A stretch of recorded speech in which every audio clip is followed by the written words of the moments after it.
តូចដូចធំធំដូចតូចរាល់អ្វីដែលកើតឡើងនៅក្នុងជីវិតរបស់យើងបើយើងគិតថាវាជារឿងធំវានឹងធំបើយើងគិតថាវាជារឿងតូចវានឹងតូចការគិតរបស់យើងវាជាអ្នកពង្រីកឬក៏ពង្រួមបញ្ហាមិនមានអ្នកណាមកពីណានោះទេជួនកាលអ្វីអ្វីវាមិនមែនដូចជាការគិតរបស់យើងនោះទេការឆ្លក់វង្វេងនឹងអាត្មាខ្លាំងពេកអាចធ្វើយើងមានបញ្ហាមិនចេះចប់មិនចេះហើយថែមទាំងពិបាកស្វែងរកសន្តិភាពផ្លូវចិត្តឲ្យខ្លួនឯងថែមទៀតផងអ្វីត្បិតថាការប៉ះទង្គិចវាជារឿងជិះមិនផុតប៉ុន្តែយើងអាចកាត់បន្ថយឬក៏បង្រួមវាបានតាមរយៈការធ្វើរឿងធំឲ្យទៅជារឿងតូចធ្វើរឿងតូចឲ្យទៅជាគ្មានរឿងពីព្រោះថាសន្តិភាពផ្លូវចិត្តមានតម្លៃជាងលុយកាក់ទ្រព្យសម្បត្តិនិងកេរ្តិ៍ឈ្មោះទៅទៀតការឆ្លក់វង្វេងនិងផលប្រយោជន៍ខាងក្រៅខ្លាំងពេកអាចធ្វើយើងភ្លេចកសាងសន្តិភាពពីខាងក្នុងមានរឿងមួយប្រហែលជាបងប្អូនទាំងអស់គ្នាមិនទាន់បានដឹងនៅឡើយទេថានៅពេលដែលសន្តិភាពផ្លូវចិត្តខាងក្នុងរបស់យើងចាប់ផ្ដើមបាត់បង់ពេលនោះហើយគឺជាពេលដែលគ្រោះថ្នាក់នឹងមកដល់ពីព្រោះថាផលប្រយោជន៍ខាងក្រៅដែលមានដូចជាលុយកាក់ទ្រព្យសម្បត្តិកិត្តិយសកេរ្តិ៍ឈ្មោះទំនាក់ទំនងជាដើមហ្នឹងក៏នឹងបាត់ទៅព្រមគ្នាពីព្រោះថាចិត្តខាងក្នុងរបស់យើងគឺជាមេដែកដែលចាំស្រូបយកអ្វីដែលដូចគ្នាជាមួយនឹងវា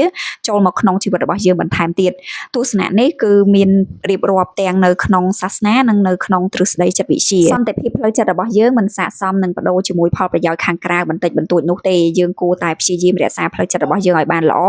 នោះរឿងល្អៗនឹងចូលមករកយើងតាមក្រោយមួយទៀតគ្មានមនុស្សដែលមានសន្តិភាពផ្លូវចិត្តឯណាទៅបង្កក្តីទុក្ខដល់អ្នកដទៃនោះទេមនុស្សដែលមានសេចក្តីសុខបរិបូរណ៍តែងតែចែករំលែកវាតាមគ្រប់រូបភាពទៅកាន់មនុស្សជុំវិញខ្លួនហើយមនុស្សដែលពោរពេញទៅដោយក្តីទុក្ខក៏ដូចគ្នាតែងតែចែករំលែក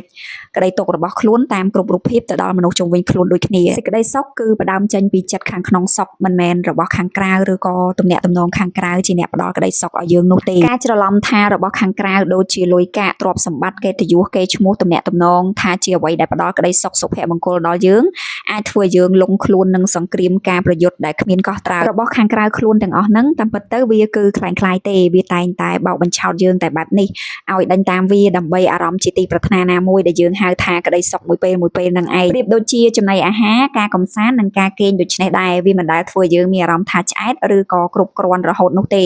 រាងកាយនិងអារម្មណ៍របស់យើងវាតែងតែត្រូវការឲ្យយើងធ្វើបែបនេះដដែលជាបន្តបន្ទាប់រហូតពេញមួយជីវិតរបស់យើងថ្ងៃណាមួយយើងនឹងដឹងថាជីវិតនេះគ្មានខ្លឹមសារអ្វីនោះទេវាគ្រាន់តែជាការបោកបញ្ឆោតអារម្មណ៍របស់យើងមួយពេលតែប៉ុណ្ណោះអ្វីគ្រប់យ៉ាងដែលចូលមកក្នុងជីវិតរបស់យើងគឺប្រៀបដូចជាផ្សែងដែលឆ្លងកាត់ជីវិតរបស់យើងមួយផ្លែតក៏បាត់ទៅវិញយើងមិនអាចចាប់អ្វីមួយឲ្យជាប់ទុកក្នុងជីវិតរបស់យើងបានឡើយសូម្បីតែរូបរាងកាយរបស់យើងនិងជីវិតរបស់យើងផ្ទាល់បើអញ្ចឹងសួរថាតើយើងត្រូវបញ្ឈប់រាល់ការប្រកួតប្រជែងក្តីសុបិននិងបំណងប្រាថ្នារបស់យើងមែនដែរឬទេបើជីវិតវាគ្មានខ្លឹមសារដូចនេះចម្លើយគឺអត់ទេការប្រកួតប្រជែងជួយឲ្យយើងរីកចម្រើនក្តីសុបិនជួយឲ្យយើងមានកម្លាំងចិត្តដើរទៅមុខប៉ុន្តែអ្វីដែលយើងត្រូវបញ្ឈប់គឺចិត្តអាក្រក់របស់យើងហើយអ្វីដែលយើងត្រូវបន្ថែមគឺជាចិត្តមេត្តាការចង់ឈ្នះចង់ចាញ់ជាមួយអ្នកដទៃអាចរាប់ថាជាចិត្តអាក្រក់មួយរបស់យើងដែរពីព្រោះតែយើងមិនស្គាល់ពីចិត្តរបស់ខ្លួនឯងយើងនឹងមិនអាចយកឈ្នះអ្នកដទៃបានឡើយដរាបណាយើងមិនទាន់អាចយកឈ្នះចិត្តរបស់ខ្លួនឯងដោយខ្ញុំធ្លាប់បានរៀបរាប់នៅក្នុងវីដេអូមួយរួចហើយថាមុននឹងចង់ប្រយុទ្ធយកឈ្នះជាមួយអ្នកដទៃ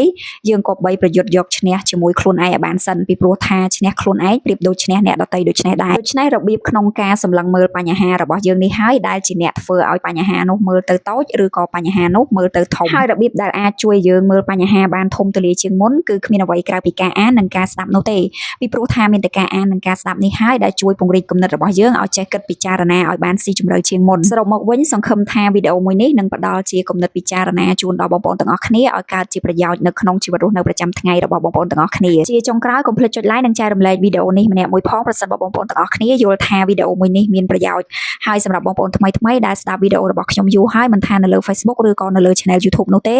បងប្អូនមិនទាន់បាន follow page ឬក៏មិនទាន់បាន subscribe channel ខ្ញុំបងប្អូនអាចចុច follow ឬក៏ subscribe channel របស់ខ្ញុំម្នាក់មួយទៅដើម្បីទទួលបានវីដេអូថ្មីដែលជាចំណេះដឹងបន្តទៀត